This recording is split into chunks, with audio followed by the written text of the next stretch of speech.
Hello. Welcome back to PengTalks. Today we're here with myself, Kuudle. We have Vel, Meme, Plague, and Teli. In today's episode, we're going to be discussing music and some of our personal favorite songs.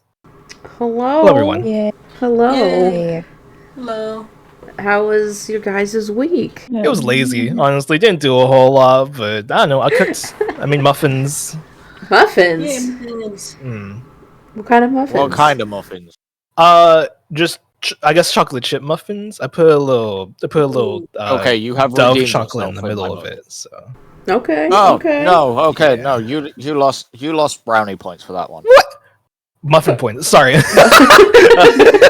Yeah, you lost. Why? You lost muffle making privileges with that Why? one. Dark chocolate in a muffin. It was dark It's chocolate. It's dark chocolate's good. Yeah. No, give I me some can't of that. stand it. It's too Yo- bitter yo- for my taste, or it's too Yo, strong of a Kuudle? taste. Sorry, you're a You gotta milk find a chocolate light dark enjoyer. Kuudle? Yeah, Kuudle, can I have some? Because I love dark chocolate. sure. Ripley, before you start yelling at me, I cannot taste bitterness in food. No, I wasn't going to yell at you. I was going to turn around to Kuudle and go, and you're wrong on that one. I do not like milk chocolate. I am a white chocolate only kind of person. No, Yeah. No, white chocolate's Okay, the so worst. this is milk What do you okay, mean? It's hang not even on. chocolate. Hang on. Let me tell you guys the reason why. So, back when I was, at school, I would have enough money to get to get lunch, the bus there, the bus back. I would not eat lunch, and I would not get the bus there or the bus back. I would head to the gas station and walk. Bear in mind, it was a 45-minute walk each way, with the gas station directly in the middle of my route. I would walk in there, find the biggest bar of milk chocolate that they had, which was about 19 inches across. Like, the same size as, like, the crappy 19-inch TVs that you can get for, like, your bathroom or your kid's room. So I would get one of those. It would be gone by the end of first period. Impressive. So now, like 20, like 13 years later, after I've stopped, like the site, because I did it every day from fourth grade, because I went to a school that required me to catch the bus. From fourth grade, from about the ages of like 8 to 16. So those 8 years, every like school day that I would have, I would eat a bar of that. So now looking at milk chocolate just throws me off. And that's why I prefer white chocolate. It's like valid. It's like me and mint chocolate, where my grandmother would give me. Okay. There are exceptions. If it's mint chocolate is or the best. Terry's chocolate orange. So good. Well, let me tell my If it story is- real quick. Yeah. About mint chocolate. Is one Christmas we had Hershey mint chocolate candy canes on a Christmas tree. My brother and I loved those. That my grandmother thought it was a good idea to give us all mint chocolate Christmas gifts. And it was so much that my brother still can't eat it without like throwing up, because it's just horrible. And it took me 8 years to go back to enjoying it, because she kind of ruined it for us. Mint chocolate, it has to be occasional, very occasional. So would you go to like an ice cream shop and eat like a nice scoop of mint chocolate chip ice cream? If you had to? Probably now, yeah. Yeah. Because it took me 8 years to get over it. It's like that and mango gum, because that's, you get tired of it. But we had to eat it, otherwise she would get upset that we didn't eat it. So it was just that's why I like me and my brother, because we both enjoy the opposite. So all of my milk chocolate would go to him, and all of his white chocolate would come to me. So family members that came to my place would be like, "Oh, if you ate all of the chocolate I get you?" I go, "Yeah." Just so they wouldn't be, thingy, and then they go to my parents like 20 minutes later and see all of my chocolate still there and my brother eating it. So I get a message going, "You lied to me, didn't you?" "Yeah." Would you just like me to would you just prefer it? I get you white chocolate from now on? Yeah. Okay. So I think it's Now I now a tradition where we begin the podcast by talking about food. I'm so down Yes. with that. Because Everyone just needs to eat before we start. I think, I think that's the That's what I issue. ate before. Yeah. Oh man, I do too. To be fair, I am currently eating. I'm just timing it well whenever Are it's you one of you sharing? guys talking. Dude, you can just share some of that. You can have a little bite. Yeah. Just a little munch. My dude, it is a bread and butter sandwich. There ain't much sharing going on. Bite of the he sandwich. forgot the Ew, beans. bread and butter. just a Wait, bite. well, yeah, that makes sense. This is toast. So who's Can gonna I go start first with the on music? What's up, Teli? Me, please. Me, Okay. please. I want to go first. I will go for my first song, which is Fighting Myself by Linkin Park. Ooh. That is a good I song. will, Mm-hmm. I will start this off by saying, yes, I had to add a Linkin Park song because I am obsessed with Linkin Park. I grew up with Chester. Okay. I'm going to read some lyrics from it. That's a good idea. So we don't do copyright. Just read some of the lyrics. That's a good idea. Okay. Unless Kuudle really wants to share his song, then we can listen to it. No, it's okay. Can I just sing it's my... I mean, we can. Patron Okay, if I episode. read my lyrics now. Yeah, you can read them. Sorry. It's okay. I'm going to read a few set of lyrics from it. Falling from grace, I watch it all come apart. Knowing I could have changed it all from the start. Fighting myself, I always lose. That's one. Because I love how smoothly it fits together. And I feel like it just hits really hard. And then I can't run with this weight on my back. I can't see because I'm focused on the past. I can't breathe. I need to break free from the anger that is constantly inside of me. I like that lyric because I have anger issues. I struggled with them for a long time. So I think it's really nice. And the lyric, I can't see because I'm focused on the past, makes me realize that I focus really deeply on the past and not living in the present. So I like that song because of it. And then my second song is Whatever Floats Your Boat Will Definitely Sink My Ship. Ooh, good pick. Good pick. Sorry, go on. I had a feeling you were going to pick that song. I'm not going to lie. Basically, the whole ending of the song was really good. I'll read some parts of it though. Sometimes it takes a lot to make a sacrifice, but in the end, it might enhance your life. Just look down and dive. Life is dragging me behind. I'm a stand-in line off the wagon. I'm fine. Now I'm climbing up a dragon. I'm high. Dollar signs in one eye, the other's sagging. I'm blind. Please, Lord, tell me where you are. I don't want to be this afraid of the dark. Holding on, should have let go from the start. Anything I touch always falls apart. I don't know my own limits. I'm gonna break all of my bones. What the fuck's a break? I'm a psycho. Never ending, new beginnings, stuck in a cycle. That's good. Man, you got some powerful Good lyrics. songs. Yeah. That's why I was so obsessed with listening to this song for like a solid 2 weeks because I listening to it and the beat that goes along with it. Y'all over who's listening to it, please listen to it so you know the beat I'm talking about. I feel like that's just really powerful and strong because I just like the way it made me feel inside because I'm like, holy shit, I feel this on a different level. Because like the line and it's even my status on Discord is the please Lord tell me where you are. I don't want to be this afraid of the dark. And like for me, I like that's crazy to me because it's like, dude, someone help me because I don't want to be afraid. And I feel that. And then it's the I don't know my own limits. And I feel that really too. Cause like some people don't know their own limit or like have a breakdown or something like that. And I feel like that hits really hard as someone who struggles with stuff, you know. Sorry, I'm starting the episode off on like kind of a sad note. It's good. You're They're good. You're powerful good. songs, I was yeah. gonna say that I kind of like how the two that you picked were kind of interconnected. So it's like understanding struggle and rage and being afraid of breaking bonds with other people. It's just I feel like our generation has a lot of stuff that we're going through, and that these songs are just kind of helpful to know that somebody else has like gone through with you. Yeah. Yeah, like my whole thing is I listen to music every single day. There is never a day where I have not listened to like music for more than 3 hours.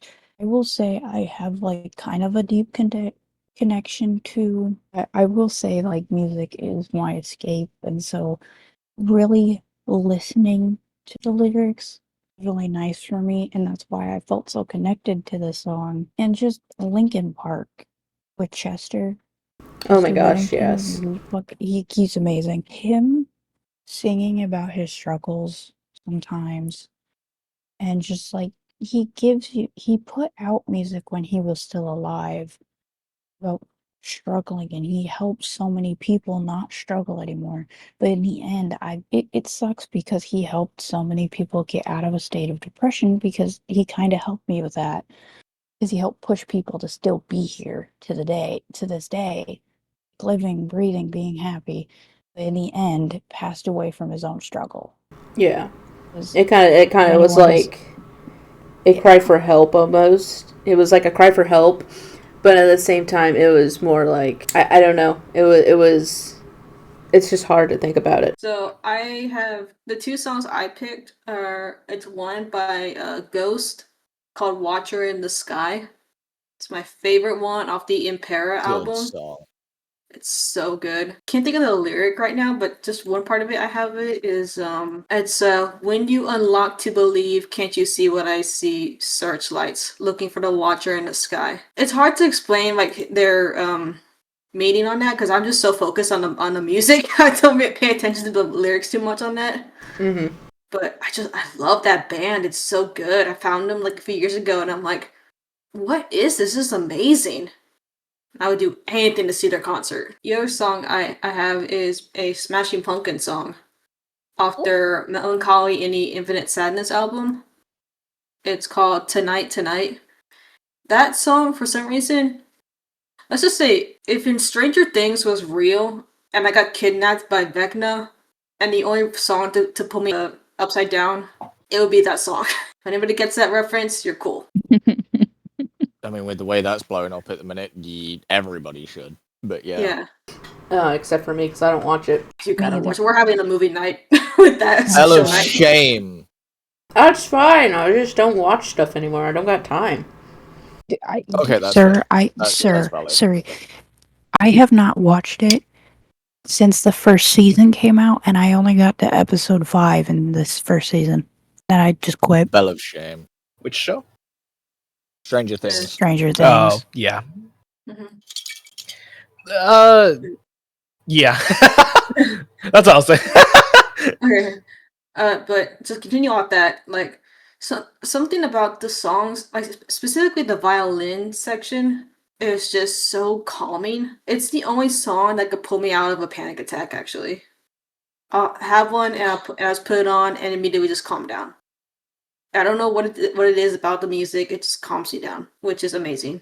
Oh man, let me get my notes in order here. Okay. I have two very different songs. This is also me prepping for the last 30 minutes after finding out that we had to prep for this. So Sorry. all right, first one. I'll try to I'm not great at explaining songs like y'all are, so we'll do our best here without actually having to play it. All right, it's a song from the band Red, and it's called Hide. Now, I found Red in high school, so like 10 years ago. Let's see, about 10 years ago. I was my music taste back then, though, it was primarily like really just Owl City, and I guess the Yep. radio on the way to school is about it. Whatever CDs I had with my little, it wasn't really like a Walkman, but like y'all know those like old school CD players, like you put the CD in and it rolls around, but it kind of sits flat. I'd bring that to school with me with some headphones. So that was my little Walkman style, bring the CDs and all. But it was really Owl City. And then I had friends who were like, they did music, they did like band stuff, drums and all, and they were like, oh, like we're going to this big concert thing. There's a bunch of different artists. Like, okay, cool. And I went, and they Red only did one appearance, I believe, or maybe a couple at that, and they happened to be there. And I was like, well, these guys are pretty cool.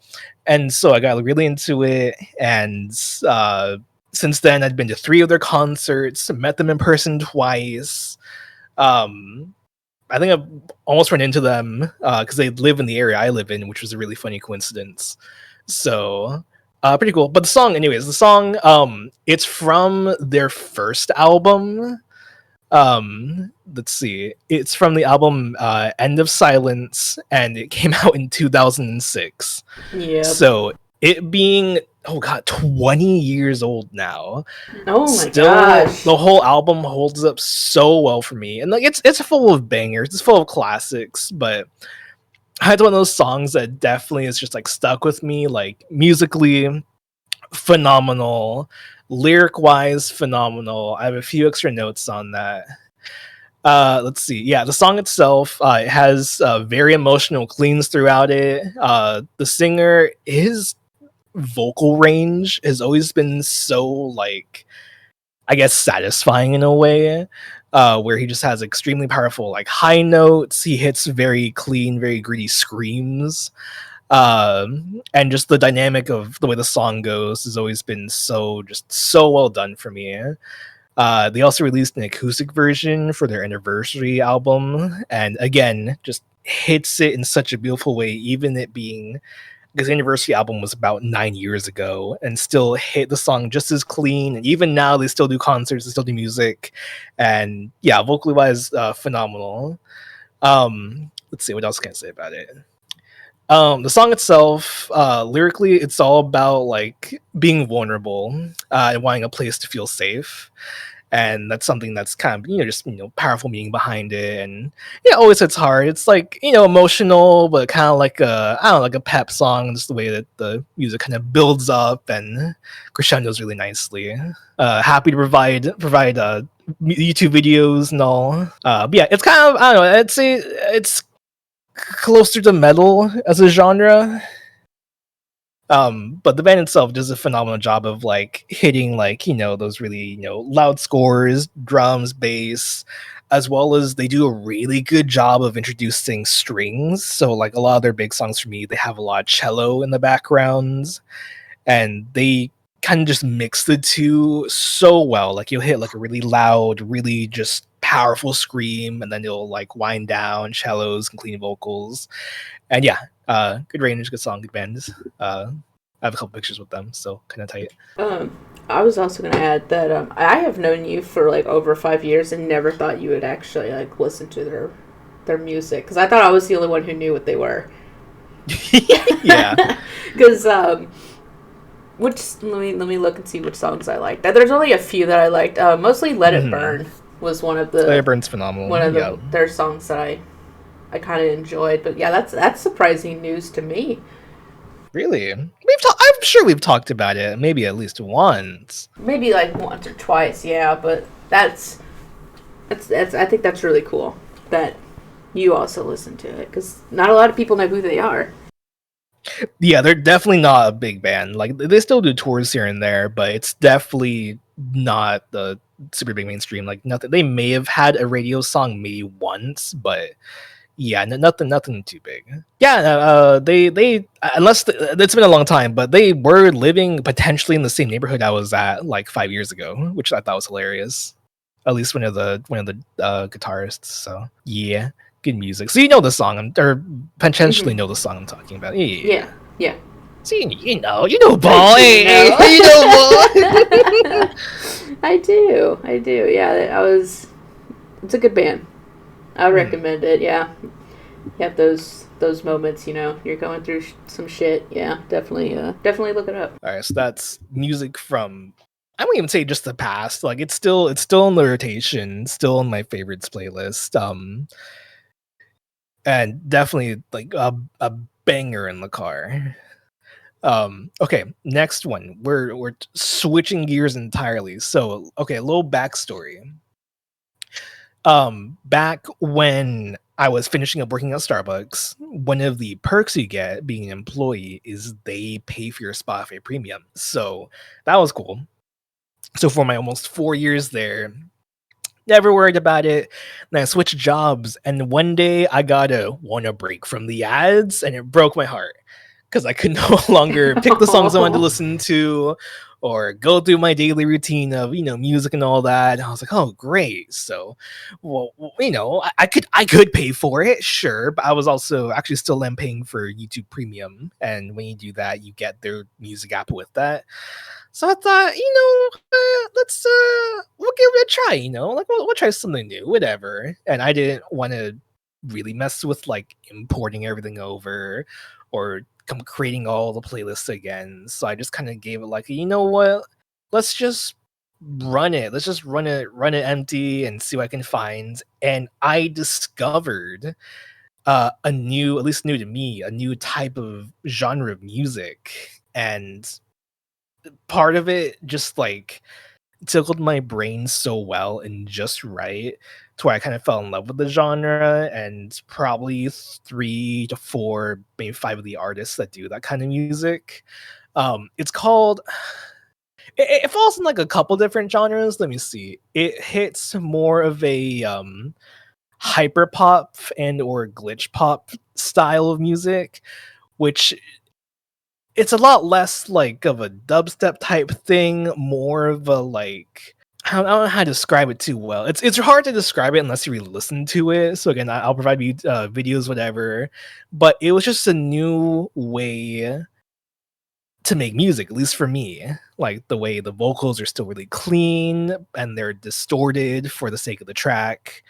Um, but I found artists like PengTalks, I found Glaive, and most notably, at least for I guess this kind of space, Eric DUA, which if y'all don't know, the low taper fade ninja meme, the imagine ninja had low taper fade. That guy makes music that I listen to daily now. So Oh, Jesus yeah. Christ. Which I didn't know that till a lot after the fact too, but I was like, oh, okay, this guy like actually makes really solid music and does a good job with songs and lyrics and music. And he happens to be the Ninja Low Taper Fade guy. That is actually kind of funny. But my pick for that, it's a song called Deep Fake. It's by PengTalks. And it's kind of going I have a whole playlists from all these kinds of songs, and I've listened to oh man, I mean it was enough to twist my Spotify wrapped for the whole year of just being that kind of music. So it definitely was a big shift for me, and I still go to the different songs now, but it's kind of my main playlist now is this kind of music. And PengTalks is probably the most creative, I'd say, as far as just it's unconventional, really. It's nothing too crazy, but just the way it's done in such a way that I've never really listened to music before. Like it's there's some instrumentals and there's a lot of just digital stuff worked into it. But yeah, the song Deep Fake, let me find, I had a little summary here. Let's see. It's got kind of a polished melodic. It has what you consider, I guess, like glitchy production to where it feels like he's showing like his emotions through it instead of like it being like a clean sounding music. There's like instead of greediness or screaming, it's more of a, like a glitchy effect to kind of show that depth. And like the pitch shifting, it's really cool. It's really cool. Let's see. I have a little summary note. It's less about like, let's see. Hold on. I have notes. Trust. I have notes. I just gotta scroll. Here we go. I guess it falls under the pretenses of hyperpop or emotional songwriting. Yeah. I guess that's all I have. It's hard to explain it without having y'all listen to it. So Yeah, that's not bad. That's so it's like a brand new type of genre, or is it just like a hidden gem genre? more for me. I think it's more new for me. It's been around for I want to say like a while. Let's see. This song came out Oh man, where is it?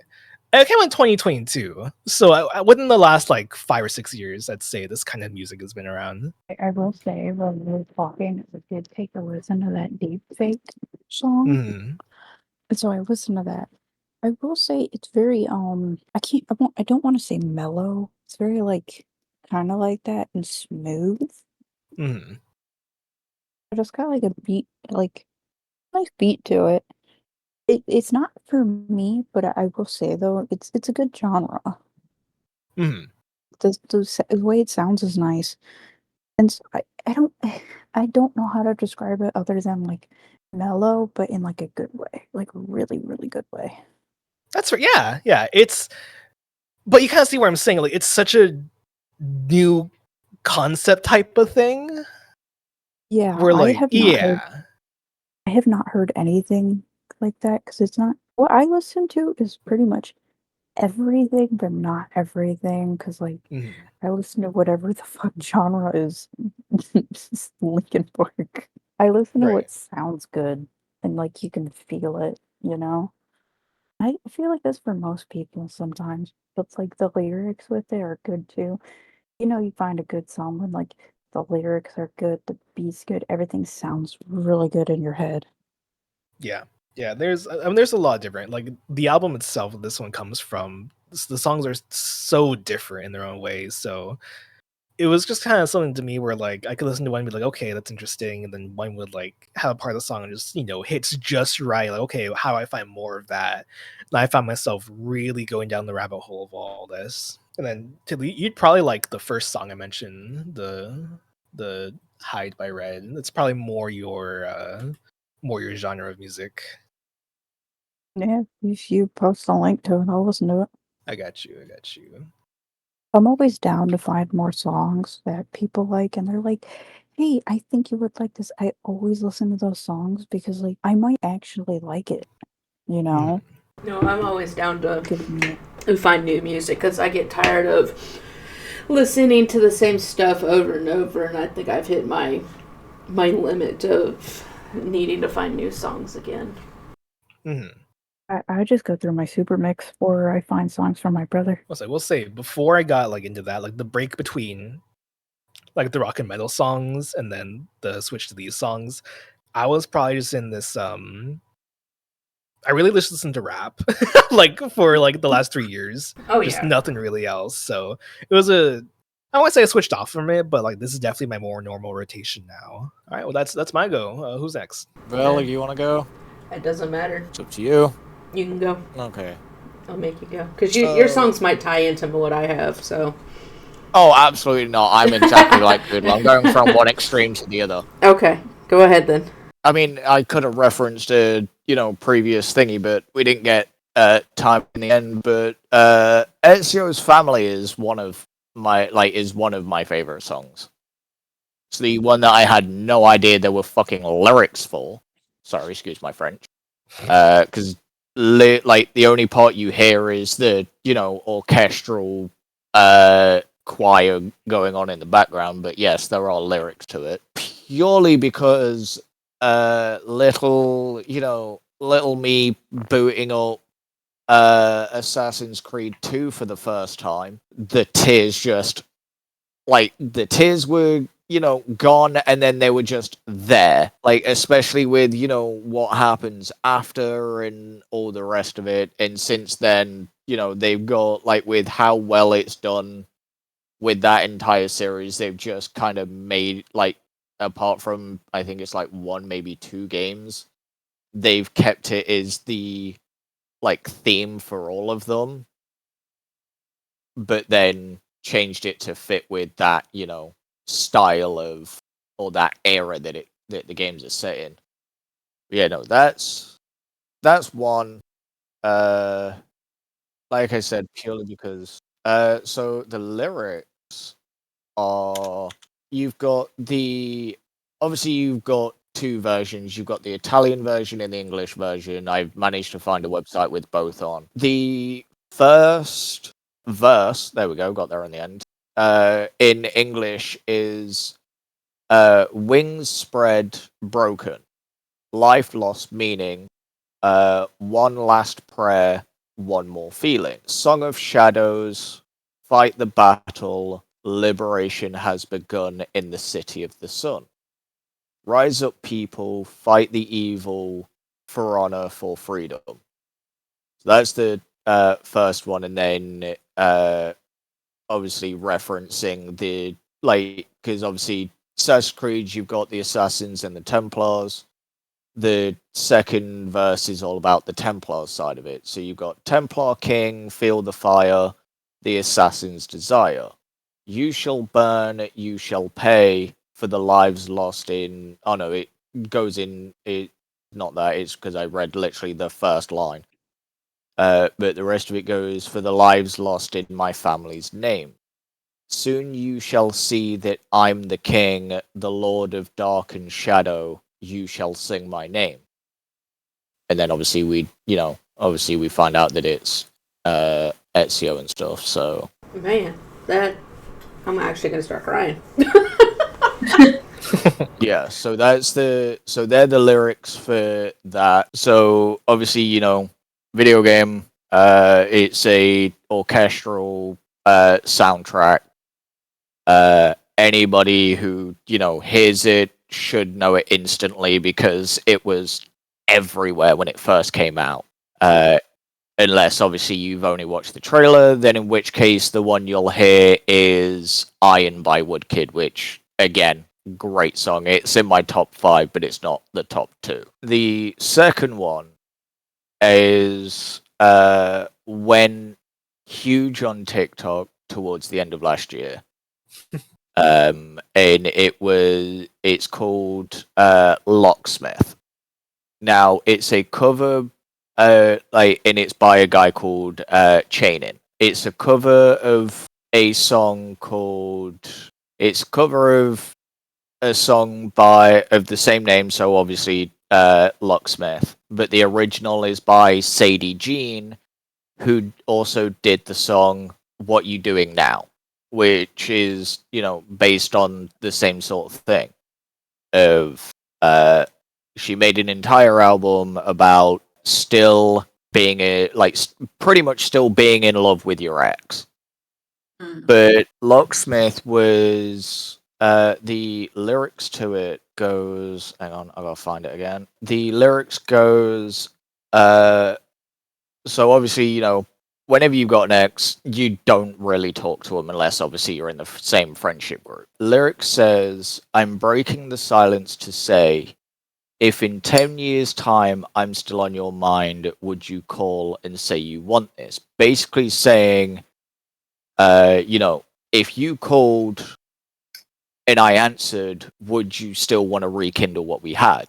And the rest of it goes on to say, no matter where we are, you still have my heart because I locked it and I promise you're the locksmith. Basically saying you have control, a hold of my heart. Everything else. So the original of it, Sadie Jean explained that Locksmith is about a persistent, unshakable love for an ex, a person she still holds feeling for and hopes to reunite with, even though their relationship ended because they rushed things. So obviously the song is a metaphor of a locksmith to represent the person holding the key to her heart, offering a cathartic closure while keeping the door open for a future reunion.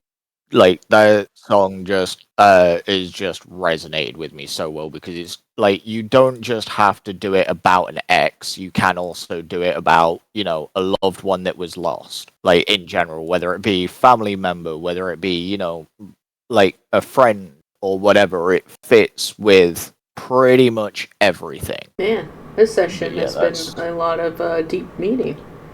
I can tell. Yes, it has. Very, yeah. Are we all okay? Absolutely. Are we all okay? Absolutely, we're all okay. I need to have a team meeting. I gotta take y'all out to an anger room or something like that. Just like smash your feelings Chili's. out. I'll take the Chili's. We should do that. And you want to go to Chili's? I think Chili's will cure the same the same aggression. Let's just all go to Chili's after this. I'm down. Why Chewy? AJ could pay for the Why plane not? tickets. What do you mean? Nah, Chewy's nah, the nah. best. Screw Chewy's. We'll just go get shawarma. Oh. Shawarma. Never Never had had it. shawarma. Yeah, I Never don't had know it. what that is, but okay. Clearly, none of you have seen the Avengers movie. You know I've seen the Avengers. You know I'm a Marvel I've nerd. seen it. I've seen it. I just don't. I've never had it. Neither have I, to be fair. But I was just referencing Marvel anyway because, yeah. Yes, let's go get shawarmas. Okay, But yeah, they're my two favorite songs. Yeah, I really like how you mentioned that there's like a flip between the two, but they're also emotional too. You know, like Ed Yes, Sheeran's Family they is are. like I just looked it up. It has like 82 million listens on Spotify, and I just even when you were Which like one? the original. Oh, because the one by Chain-In that has 15 million, but yeah. Overall, my overall favorite artist is Sadie Jean because she's amazing. I mean, like looking at her Spotify, her top song is "What Are You Doing Now," and that's got 216 million streams. And then the second most popular is Locksmith with 207 million. And then the rest is like 40 million, 4 million, and 3 million. I had to come up with one last second though because my actual second favorite one, I can't talk about. Mine are pretty predictable. I know Ripley is probably going to know one of them. The first one is by Epic Score. It is "Fight to Save This World" because it has mostly orchestra music in it. So it's like mostly orchestra, and anything by Epic Score kind of helps me with my writing and inspiration. But this one was considered my first writing background music that I had because it brought the Crimson Dawn book into like, what if it was a film? What if it was a movie? What music would you choose? And this is my go-to song because it's so powerful. It could be like a movie trailer. I'd say Epic Score itself has very very powerful music. Most of their themes are outer space type, and then some of them have like their one, let's see here, Vengeance, their album Vengeance has like a dragon on it, so they mostly focus on fantasy and sci-fi works, but it's just, I don't know, just something about it just makes everything feel very and very dramatic, kind of like just like video games. They also have let's see, Inferno was also a very famous one. They're just really popular, and I really like them. They're just different. There's no vocals besides like the chorus, like a choir in the background. And I guess the second one would be it's by the band Scald, which Ripley knows. I'm not surprised in the slightest by that one. I told you that you wouldn't be surprised. The amount of hours we spent the amount of hours we have spent in VC just listening to anything to do with Scald was on repeat. Oh yes, all the time. The one song that I can't stop listening to is Elvenhoy, because it's just Good song. the I don't know how you describe it, like just the drums, the rhythm, and then just the language. It's completely Norwegian and Icelandic, so it's a total different language that I wouldn't think I'd be listening to. And it's not like, no offense to Danheim. Danheim is really good, but his stuff is more darker.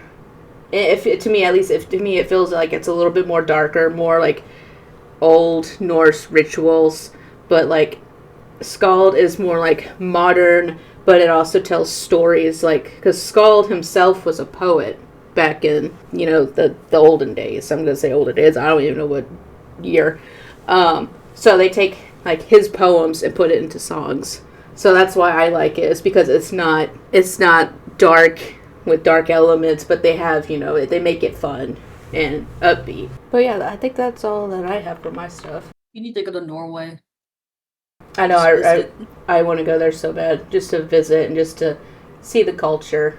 You know, I have a lot of Norse and Norwegian songs on my Spotify playlist that, you know, you kind of question. It's like, what type of genre do I listen to the most? I'm just like, my genre list is through the roof, all over the place. It's like someone with ADHD and bipolar, like, smacked into one playlist. I think it's nice that we can sit down and talk about our own tastes and like, oh, we have some overlap in tastes. But it's cool to Yeah. like share, and after this, we're gonna listen to our own songs we're sharing with each other. And it's cool. We can maybe bring it up in a later episode about, you know, if we discover new songs to each other or whatever. But yeah. Also, if you're watching this episode where you can leave a comment. Tell us your favorite songs. What makes y'all songs cool? If you know any of our songs.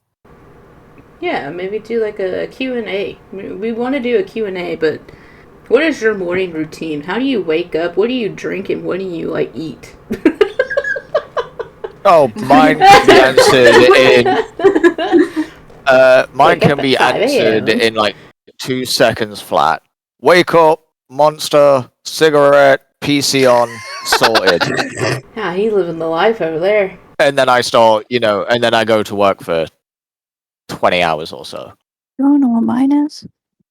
Yeah, what is yours? Monday through Friday. Wake up at 6:30 in the morning. Get dressed. Go to school. Eat whatever the fuck they have for breakfast. And it's usually shit. Or I grab coffee. On the weekends, I sleep until whenever the fuck my body wakes me up. Which is like 10 in the morning. I eat nothing until dinner, essentially by accident. Or I eat lunch sometimes. Just so random.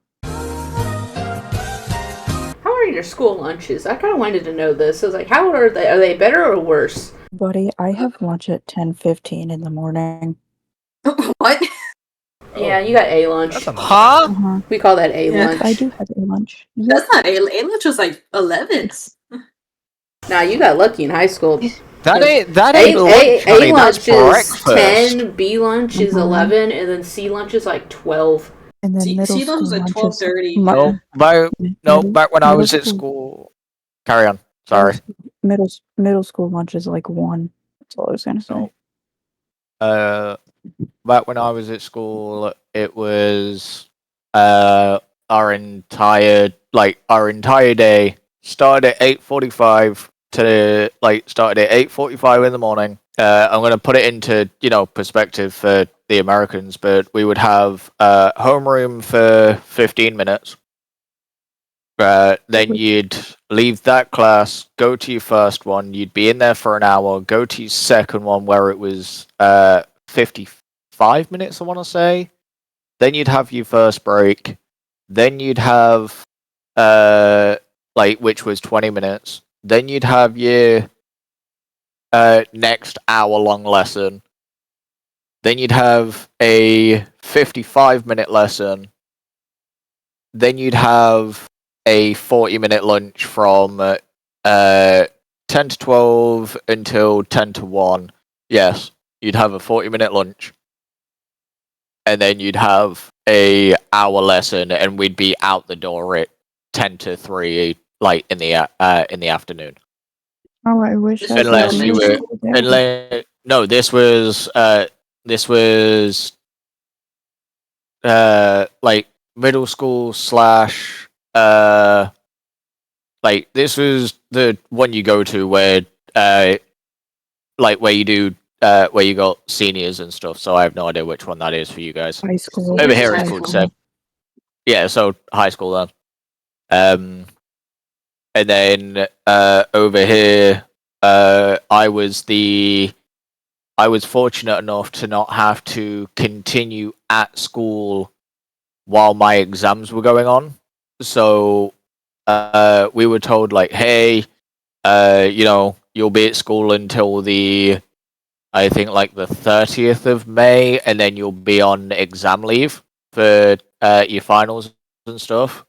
And then on the 22nd of May, we were all in class, and the bell went off twice, which basically said that, which basically meant that the like basically we had the education board coming in to see if our school was adequate.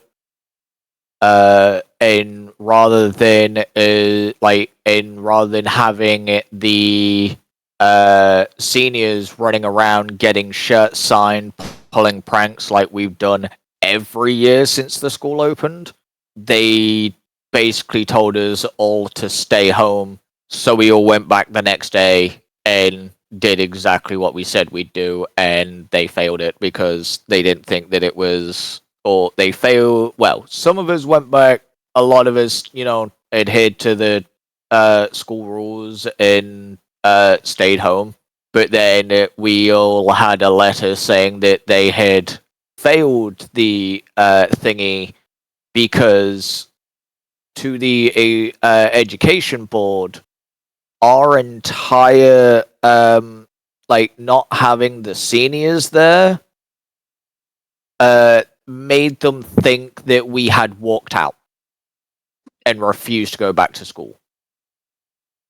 So they failed based on that, which was hilarious. But then the school that I went to also came under fire anyway from a bunch of the parents, because the year below us, because of the grades in the work that my year got, they were the highest that school had ever seen. So the year below got to reap the benefits of that, and they got they closed the school down one day because they were having a major refurbishment anyway, and basically turned the entire thing into a they took all the tables, chairs, books, everything else out, basically turned it into a paintball arena. So they got to do that while we were doing our while we were all going to college and stuff. Dang. But yeah, my school year was great.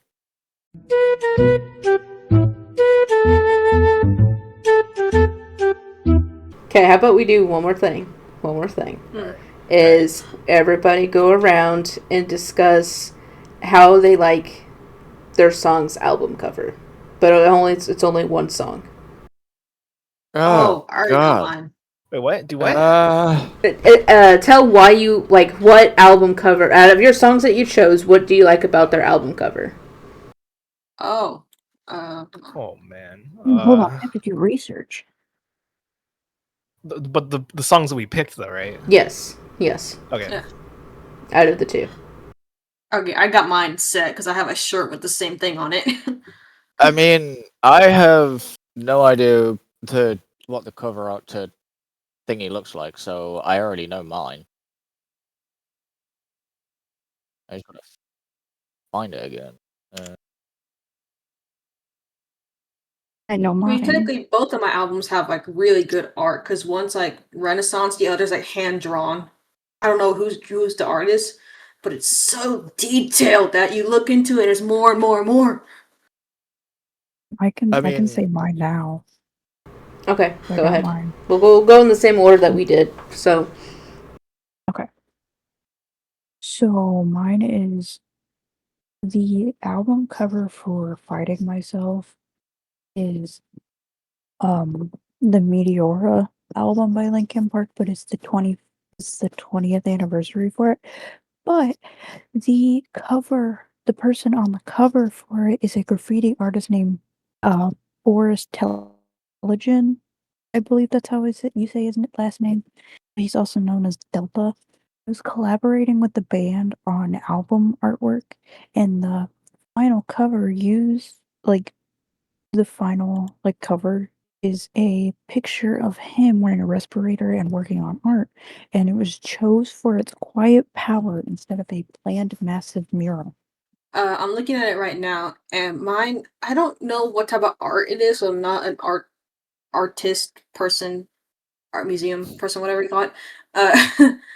Uh, but it's like space kind of. It's basically like old Renaissance paintings all combined into one, and it's got like a space theme filled with like stars and planets and for some reason angels in it. And it's just really beautiful. I like this type of art style. I don't know what you call it, like contemporary or Renaissance. I don't know what you call it. I'm just thinking of random stuff. But once you see it, it'll make sense. It's so beautiful. I think I'm dumb, but it's the two album covers from the songs we picked and talked about, right? Mm-hmm. Yes. All right, so all right. The first one was just the picture of the main singer with like the song I put was like the anniversary album, but the original is red. So we'll pick the other one. The other one's cool. It's a little cooler on like the YouTube video while it's playing because it has like kind of like a ripple effect to it. I don't know exactly. It's not like said for sure what the blurred type image is, but it's kind of to associate with the artist himself dissociating along with like some of the songs and the meaning of the lyrics, and it kind of like envisions that kind of while you listen to it, which I think is very well done. So All right, Ripley, your turn. I mean, one of them is, just the poster for Assassin's Creed 2, because Ezio's family, that's It's the game so it was tough. made for. And then the other one is, where did it go? Huh. Minecraft Villager. No, if you were in DC yesterday, you would have heard it. No, I'm trying to find where the hell they went because they, for some reason, they were in a folder with a mod for a game I was playing. There's the album cover to. It's literally just the title of the song with the guy that sings it sitting on a window, like on a window ledge. It's very like somber. I kind of like that. He's just thinking about life. Okay. So for mine, it is of course the Epic Score photo album. I like it because it is kind of reminds me of kind of like Star Wars a little bit because it's so detailed of this giant spaceship going towards. I want to say it's another spaceship, or it looks more like a I don't know, like a Death Star. I'm gonna say it's a Death Star. This giant spaceship is going towards this planet, and you can tell that it kind of has been through some rough edges here and there because they're fighting for their home and everything. And I kind of like the colors, the splash of colors, and like how vibrant it looks. Like, hey, we gotta go, go save our home, even though it's like already destroyed. No, I can tell you the lore behind that because I know exactly where it's from or where the inspiration from it is. Okay, yeah, go ahead. In the later 3 movies where, we follow Rey and her journey, the very last big battle that obviously is in almost every single movie takes place on a planet called Ilum. Oh, okay, I see it. I'm looking at it. Yeah, so what they did was they turned it into, like, they turned the entire planet into a base. Well, that helps because now I know what I'm looking at now. Cool. Thank you for watching PengTalks episode 4. We hope you enjoyed. Feel free to follow us on Spotify, Patreon, Amazon Music, and YouTube, Blue Sky, Instagram, and any other media platforms that you use. We will see you next time on PengTalks. Bye. Get some fresh air, brush your hair, have a good night. All right.